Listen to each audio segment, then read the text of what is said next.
morning, good afternoon, or good evening, depending on when you are listening to us. And today it's another episode of the Material.Business podcast. My name is Monica Hernandez, and I have a super special guest. And you can't believe where I am recording this. It is a full studio. And then there is going to be very amazing material that is shared between two souls that connected some time ago. Do you want to go ahead and introduce yourself, Gayathri? Yeah, thank you so much, Monica, for this opportunity to be featured on Materials.Business. I love your podcast. I've already been geeking out on some episodes and such an honor to be invited. So I am Gayathri.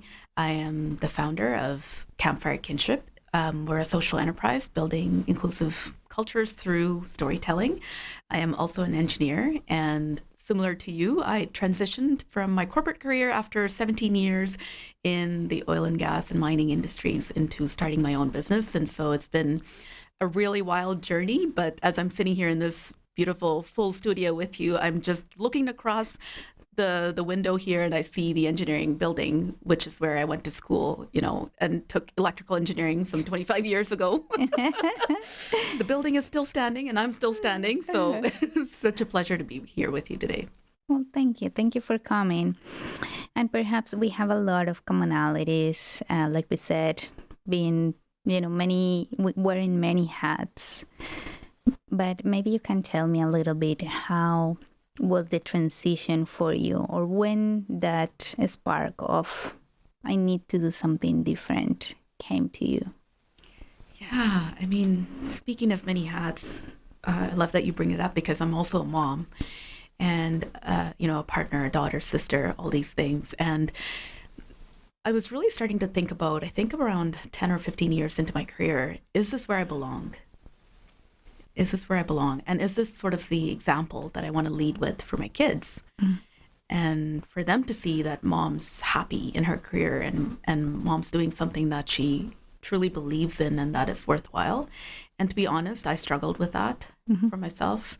There were a lot of challenges and biases that I had to personally navigate, as being a woman of color, often the only in a very male-dominated environment. And eventually it reached a point where I did an MBA program and I focused on inclusive leadership. And I had a whole thesis that I did on the cultures of innovation and transformation and what's the role of inclusive leadership. And in that program, there came an aha moment for me that engineering isn't just about the technical stuff, which I was, felt so proud of myself. I thought I was really strong technically, but it was also the leadership element of it. Mm-hmm. And I struggled really to find a lot of, I would say, positive role models. And being myself in a leadership role by that point, I realized that it's not about how much you know, but really about how you care for your people. Mm-hmm. And I ended up taking on a project where we were looking at digital technologies in the mine.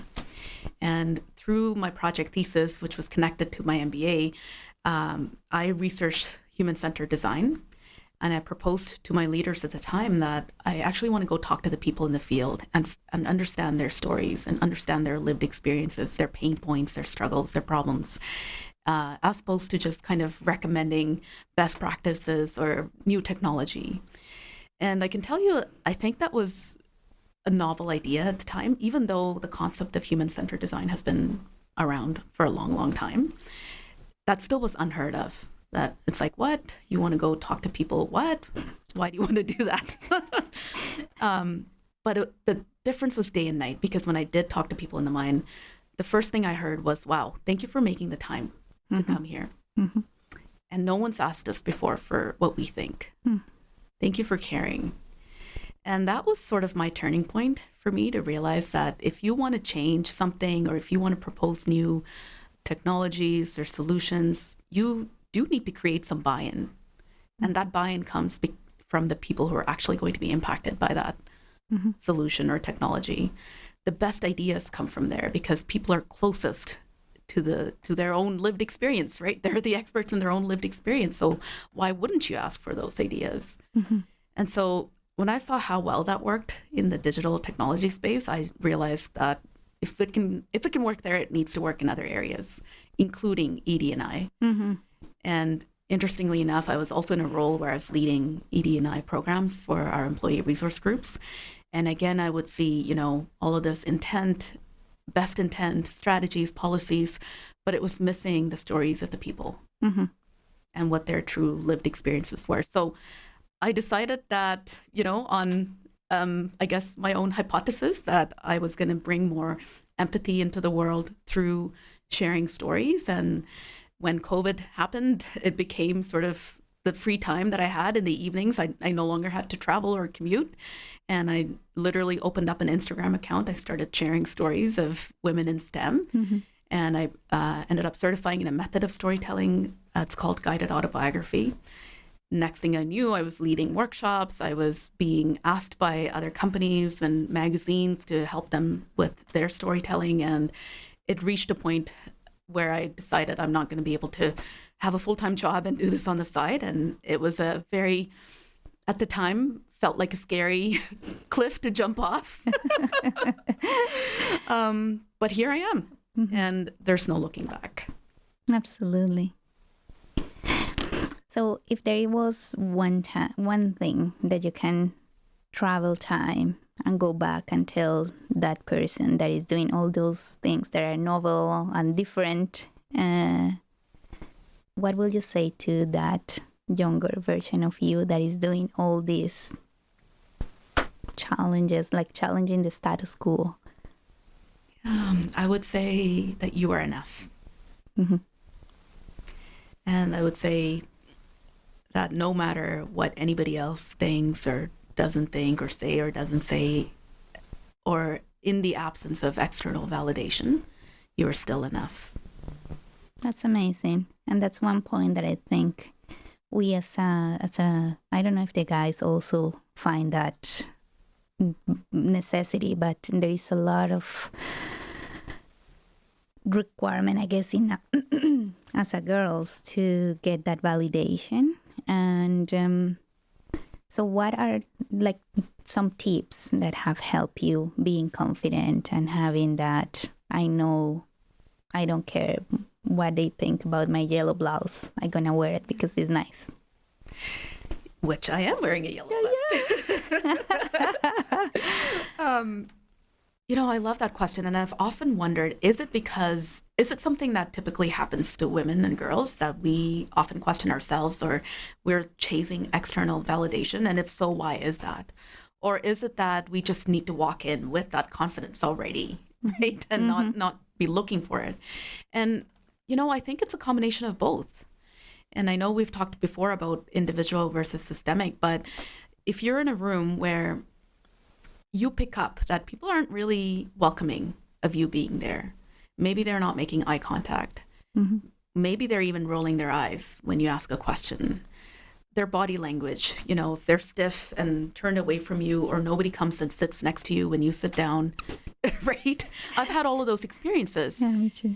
And your body knows. Mm-hmm. Your body knows when it's safe for you to be somewhere, when it's an environment where you belong, and when it's not there. Mm-hmm. And so I think that external validation then becomes, you're seeking that because you do want to know, do I belong here? And that's just, belonging is such a universal human need, right? I often say in my work, like, belonging is such an individual experience, but it's also a relational experience. Mm-hmm. And so it's not your fault for feeling like, I want to know, do I belong here? Mm-hmm. Right? And it really makes me sad to see that there's still, to this day, women in engineering, women in STEM fields who don't feel like they can access that sense of belonging without, changing who they are or trying to fit into the mold. Mm-hmm. And that's what I want to change. And I know for me, what's worked for me is I did a lot of journaling. Mm-hmm. So when I was younger, I would actually, and I didn't realize it at the time, it was kind of like a self-therapy, but I would actually write my own reflections, right, of the challenge that I was facing or the struggles that I had to overcome. And then when I would look back on those pages, I would start to build my own confidence to say, oh, wow, here's something that I thought was impossible. And yet, despite the roadblocks, I was able to find my way. And then it became this practice of self-validating myself, regardless of whether or not someone else could recognize that value in me. That's very powerful. And there has been at least 4 people that I have in my mind right now coming to the podcast saying, journaling has been amazing to me. And you're absolutely right. Everyone has their own journey. And maybe someone doesn't like to write, but they like to, make videos. So that's another tool. Or with all the technology we have nowadays, there is many other things. Yeah. But you made me, when you started talking, you made me remember of everything that ancestors and grandfathers and grandmothers said always. Trust your instinct.